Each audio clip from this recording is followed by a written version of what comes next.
इस वीडियो में हम क्लास 9th का एक्सरसाइज 2.1 का क्वेश्चन नंबर 1 को सॉल्व करेंगे। तो देखिए डियर स्टूडेंट्स, क्वेश्चन नंबर 1 में हमसे क्या कहा गया है, Which of the following expressions are polynomials in one variable and which are not? State reasons for your answer।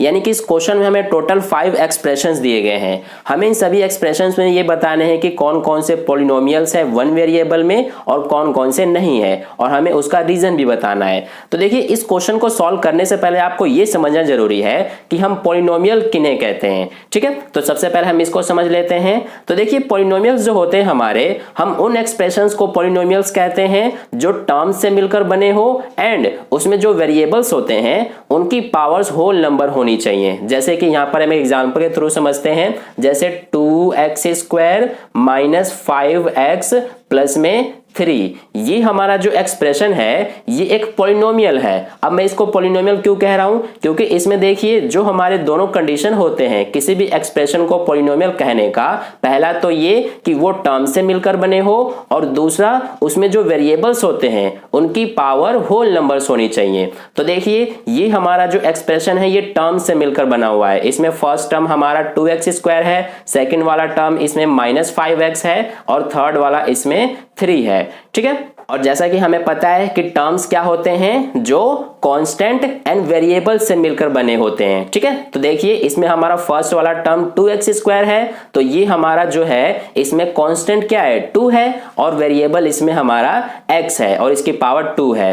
तो इसलिए हमारे टर्म्स क्या होते हैं, जो कांस्टेंट एंड वेरिएबल से मिलकर बने होते हैं। ठीक है, इसी तरह से सेकंड वाला टर्म माइनस 5x है, तो इसमें हमारा कांस्टेंट क्या है, -5, और वेरिएबल इसमें x है। ठीक है, तो आई होप आपको समझ में आ गया कि टर्म्स हम किन्हें कहते हैं। तो इस तरह से ये जो हमारा एक्सप्रेशन है ये टर्म से मिलकर बना हुआ है, और इसमें जो वेरिएबल्स हैं, देखिए फर्स्ट वेरिएबल इसमें हमारा x है और इसकी पावर 2 है, और ये भी हमारा x जो है ये भी वेरिएबल है और इसकी पावर कुछ नहीं है, तो 1 कंसीडर करते हैं। तो यहाँ पर पावर 2 और ये पावर 1 दोनों क्या है, होल नंबर्स हैं। ठीक है, और जैसा कि हमें पता है कि होल नंबर्स हमारे कौन से नंबर्स होते हैं, जो 0 से स्टार्ट हो, 0, 1, 2, 3 एंड सो ऑन, इसी तरह से। तो यहां पर जो ये हमारा एक्सप्रेशन है ये दोनों ही कंडीशन को सेटिस्फाई कर रहा है। फर्स्ट ये कि ये हमारा टर्म से मिलकर बना हुआ है, और सेकंड ये कि इसमें जो वेरिएबल्स हैं वे होल नंबर्स हैं, इसलिए इस एक्सप्रेशन को हम पॉलिनोमियल्स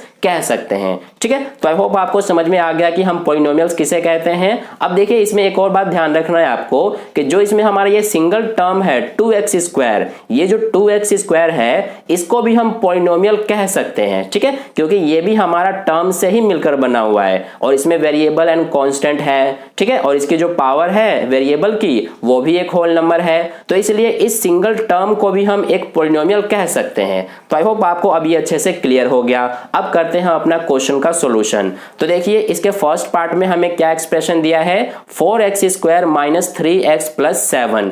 तो हमें इसमें ये बताना है कि क्या ये पॉलिनोमियल है। तो सबसे पहले अगर हम बात करें इसके आंसर की, तो ये हमारा एक पॉलिनोमियल है। अब क्यों है ये पॉलिनोमियल, इसका रीजन देखिए। सबसे पहले तो ये हमारा टर्म से मिलकर बना हुआ है, ये आपको पता चल गया।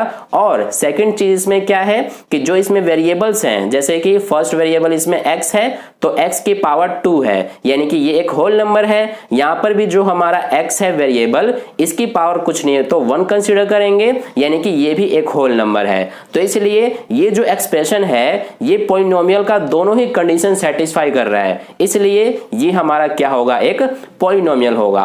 और हमसे क्वेश्चन पूछा गया है पॉलिनोमियल हमें बताना है वन वेरिएबल में। तो देखिए इसके कितने वेरिएबल्स हैं, यहां पर x एक ये रहा और यहां पर x एक ये रहा, यानी कि इसमें हमारा 2 वेरिएबल्स हैं, लेकिन दोनों डिफरेंट नहीं है, दोनों एक ही वेरिएबल हैं, यानी कि सेम है। यहां पर भी x, यहां पर भी x, तो इसलिए हम ये कह सकते हैं कि जो ये हमारा एक्सप्रेशन है ये एक पॉलिनोमियल है वन वेरिएबल में। ठीक है, तो इस तरह से यहां पर हम इसका आंसर लिखेंगे, yes it is a polynomial. तो इस तरह से यहां पर हम लिख देंगे, yes it is a polynomial, and इसके आगे लिख देंगे, yes it is a polynomial in one variable, क्योंकि हमसे वन वेरिएबल में ही पूछा गया है। और इसका रीजन भी हमें बताने के लिए कहा है, तो इसका रीजन यहां पर हम क्या लिख देंगे, because power of each variable is a whole number. तो यहां पर लिख देते हैं हम power of each variable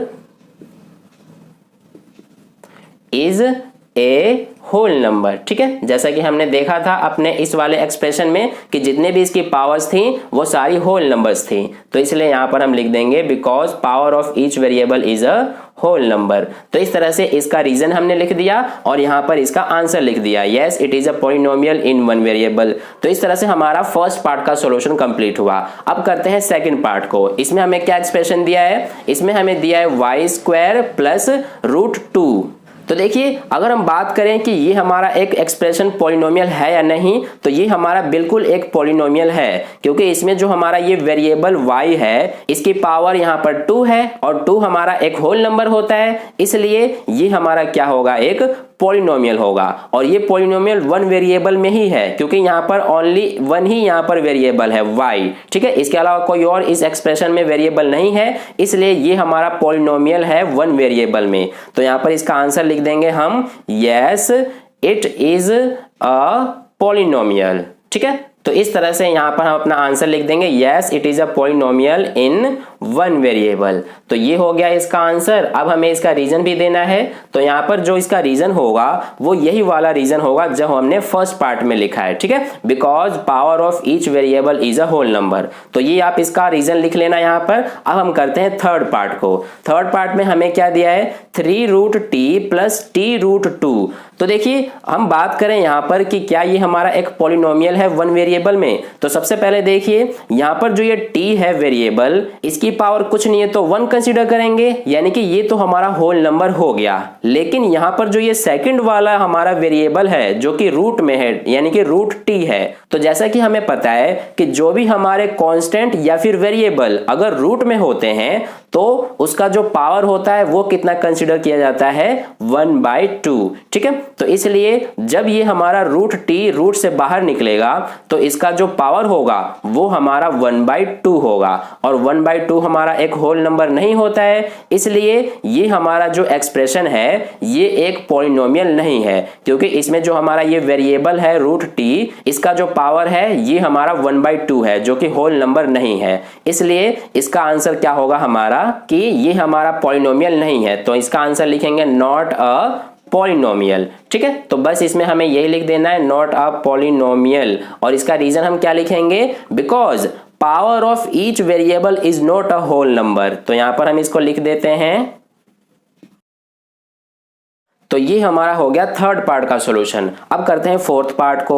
fourth part में हमें क्या एक्सप्रेशन दिया है, y प्लस 2/y। तो देखिए इसको सबसे पहले हम सॉल्व कर सकते हैं। यहां पर देखिए ये जो हमारा फर्स्ट वेरिएबल है y, इसके पावर कुछ नहीं है तो 1 कंसीडर करा जाएगा, और यहां पर जो ये बाई में y है यानी कि 2/y जो है इसकी भी पावर कुछ नहीं है तो 1 कंसीडर करेंगे। तो यहां पर दोनों की पावर 1 और 1 है। अब इसको अगर हम सॉल्व करेंगे तो ये तो हमारा y जो है ये y ही रहेगा, और इसकी पावर कुछ नहीं है तो 1 हो जाएगा, और ये प्लस है तो प्लस। अब जो ये हमारा बाई में है यानी कि अपॉन में जो ये y है, जब हम इसको ऊपर ले जाएंगे तो इसकी जो पावर है प्लस में यानी कि पॉजिटिव जो इसकी पावर है, जब ये हमारा ऊपर जाएगा तो ये नेगेटिव हो जाएगा, यानी कि ये 2 आ जाएगा, और इसको जब हम ऊपर ले जाएंगे तो इसकी पावर नेगेटिव हो जाएगी। ठीक है, तो यहां पर आप देख सकते हैं कि ये जो हमारा इसमें पहला वेरिएबल y है इसकी पावर 1 यानी कि होल नंबर है, लेकिन जो ये हमारा सेकंड वाला वेरिएबल y है इसकी पावर यहां पर -1 है, और -1 हमारा होल नंबर नहीं होता है, इसलिए ये हमारा जो एक्सप्रेशन है ये एक पॉलिनोमियल नहीं है। तो इसका यहां पर आंसर लिखेंगे नॉट अ पॉलिनोमियल। ठीक है, तो इस तरह से हमने लिख दिया फोर्थ पार्ट का सॉल्यूशन, और इसका रीजन आप यही वाला लिखेंगे, because power of each variable is not a whole number. तो इस तरह से फोर्थ पार्ट का सॉल्यूशन हो गया। अब करते हैं लास्ट पार्ट। इसमें हमें दिया है x⁻10 plus y⁻3 plus t⁻50। तो देखिए अगर हम बात करें कि ये हमारा एक पॉलिनोमियल है या नहीं, तो ये हमारा एक पॉलिनोमियल है, क्योंकि इसमें जितने भी हमारे वेरिएबल्स हैं, देखिए फर्स्ट वाला वेरिएबल x है और इसकी पावर 10 है जो कि एक होल नंबर होता है, यहाँ पर y की पावर 3 है ये भी एक होल नंबर है, यहाँ पर t की जो पावर है ये भी एक होल नंबर है। तो इसलिए ये हमारा एक पॉलिनोमियल है, बट ये एक वन वेरिएबल में पॉलिनोमियल नहीं है। यहाँ पर देखिए 3 वेरिएबल्स हैं x, y एंड t। तो ये 3 वेरिएबल्स हो गए, इसलिए ये हमारा पॉलिनोमियल है बट 1 वेरिएबल में नहीं है। लेकिन हमसे क्वेश्चन में 1 वेरिएबल वाले पॉलिनोमियल्स पूछे गए हैं। ठीक है, तो यहां पर हम इसका आंसर क्या लिखेंगे? Yes, it is a polynomial, but यहां पर ये हमारा क्या है? 1 वेरिएबल में पॉलिनोमियल नहीं है। तो आगे हम क्या लिखेंगे? But not in 1 variable. ठीक है, तो ये हमारा हो गया यहां पर फर्स्ट क्वेश्चन का सॉल्यूशन कंप्लीट। ठीक है, तो इस तरह से क्वेश्चन नंबर 1 का सॉल्यूशन कंप्लीट हुआ। अगर आपको वीडियो अच्छा लगा है तो लाइक कर देना, अपने दोस्तों के साथ शेयर कर देना, और पहली बार वीडियो को देख रहे हैं तो चैनल को सब्सक्राइब करके बगल में जो बेल आइकन आता है उस पर ऑल वाले पे क्लिक कर लेना, ताकि नेक्स्ट वीडियो जैसे अपलोड की जाए उसका नोटिफिकेशन सबसे पहले आपको मिल जाए।